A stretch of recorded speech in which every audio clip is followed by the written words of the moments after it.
¿Alguna vez te has preguntado si Jesús realmente fundó la Iglesia Católica?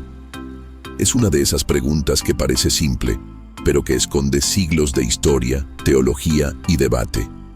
Muchos católicos creen firmemente que sí, que Jesús le dijo a Pedro: «Tú eres Pedro, y sobre esta piedra edificaré mi iglesia».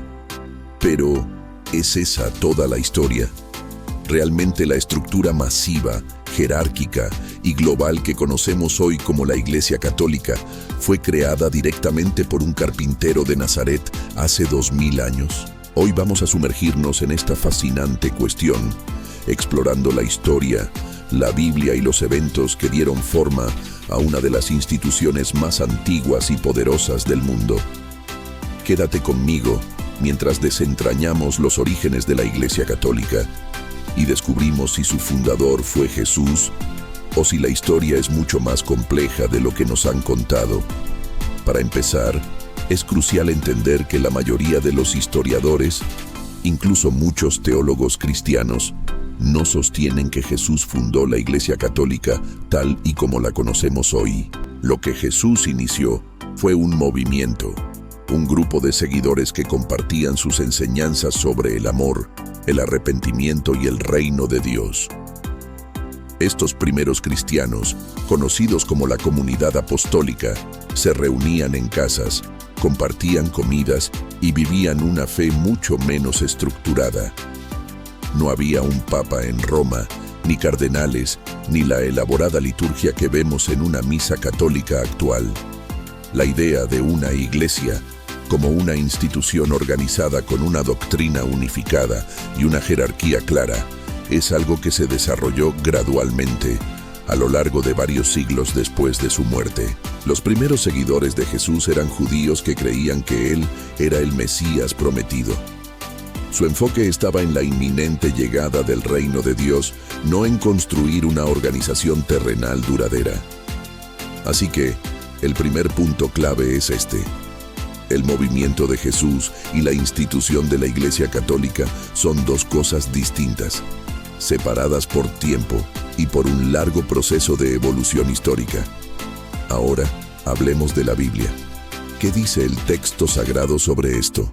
Los defensores de la fundación directa por parte de Jesús a menudo citan el Evangelio de Mateo, capítulo 16, versículo 18, donde Jesús le dice a Simón: «Tú eres Pedro, y sobre esta piedra edificaré mi iglesia».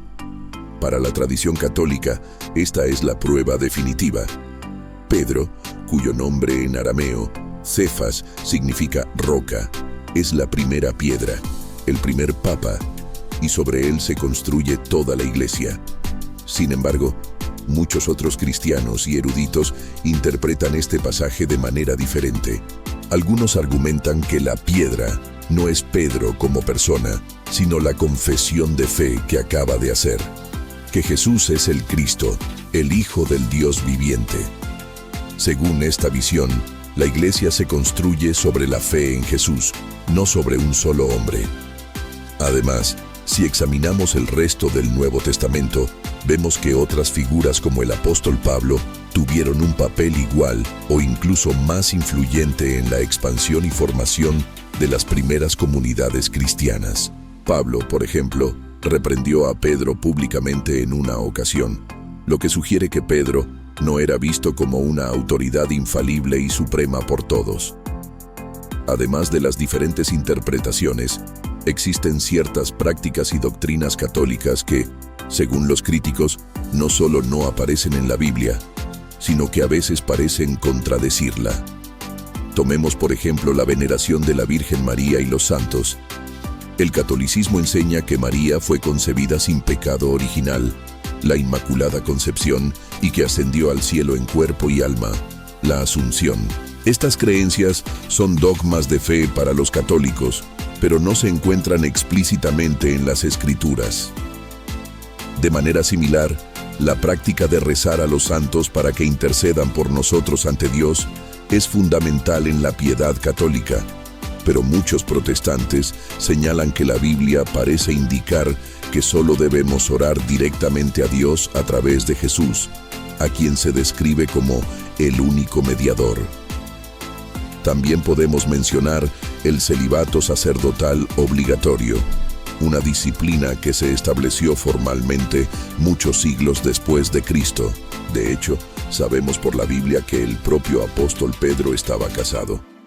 Estas diferencias no significan necesariamente que una visión sea correcta y la otra incorrecta, pero sí demuestran que la Iglesia Católica ha desarrollado un cuerpo de tradiciones y enseñanzas que van más allá de lo que se encuentra literalmente en la Biblia, lo que alimenta el argumento de que es una evolución posterior y no una creación directa de Jesús.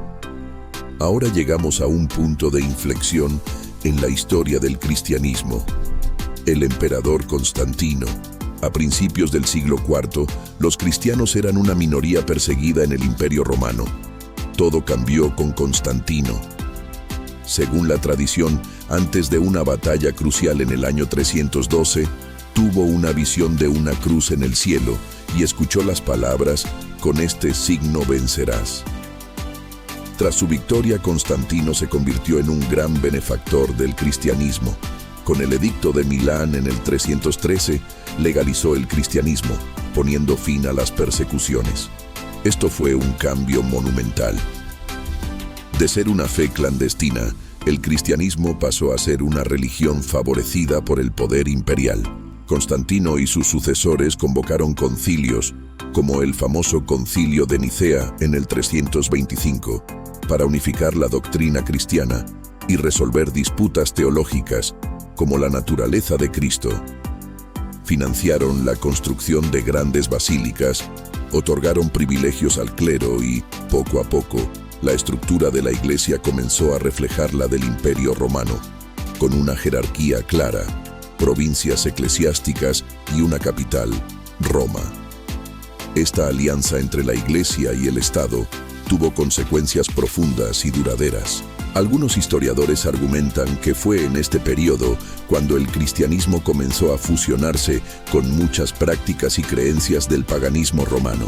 Por ejemplo, la fecha de la Navidad, el 25 de diciembre, coincide con la celebración romana del Sol Invictus, el Sol Invencible.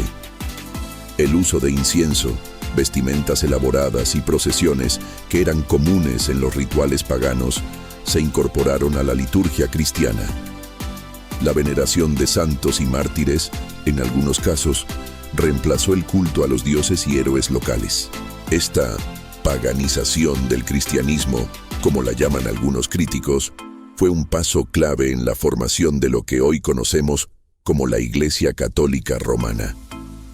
No se trata de decir que Constantino inventó el catolicismo, sino que su patrocinio aceleró y moldeó el proceso de institucionalización de la Iglesia, dándole una forma y un poder que nunca antes había tenido.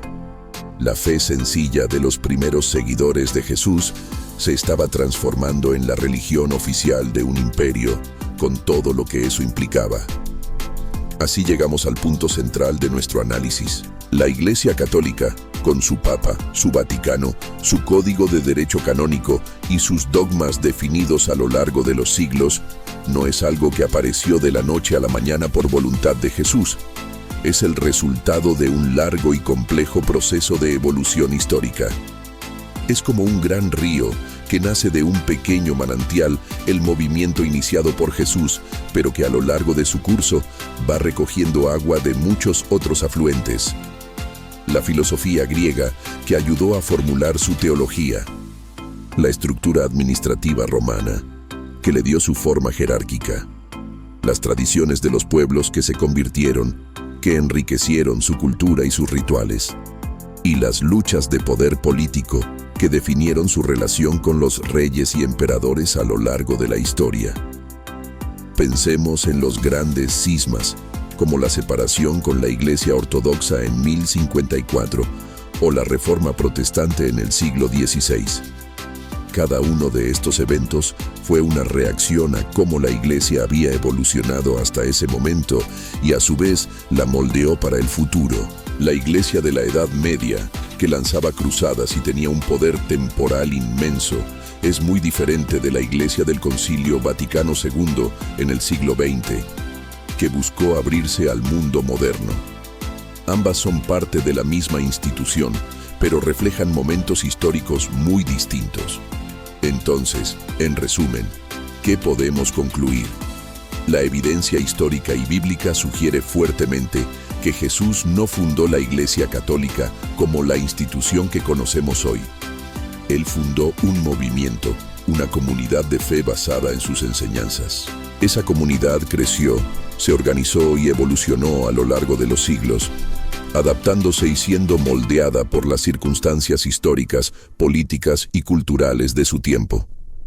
La Iglesia Católica es la heredera de ese movimiento, una de las ramas más grandes y antiguas del árbol del cristianismo, pero no es idéntica a la semilla original. Reconocer esto no es un ataque a la fe católica. Para muchos creyentes, esta evolución histórica es vista como la obra del Espíritu Santo guiando a la Iglesia a través del tiempo. Para los historiadores, es un fascinante caso de estudio sobre cómo una idea puede transformarse en una de las instituciones más duraderas de la humanidad. Mi objetivo con este video no es decirte qué creer, sino presentarte la información para que puedas analizarla. La historia es compleja y rara vez ofrece respuestas en blanco y negro. Te invito a que investigues más por tu cuenta, a que leas diferentes perspectivas y a que formes tu propia opinión informada sobre este tema tan apasionante. Gracias por acompañarme en este viaje a través de la historia. Si te ha parecido interesante y quieres seguir explorando grandes preguntas como esta, no olvides darle a me gusta, suscribirte al canal y activar la campanita para no perderte los próximos videos. Me encantaría leer tus pensamientos en los comentarios. ¿Qué opinas tú? ¿Fundó Jesús la Iglesia Católica? Nos vemos en el próximo video.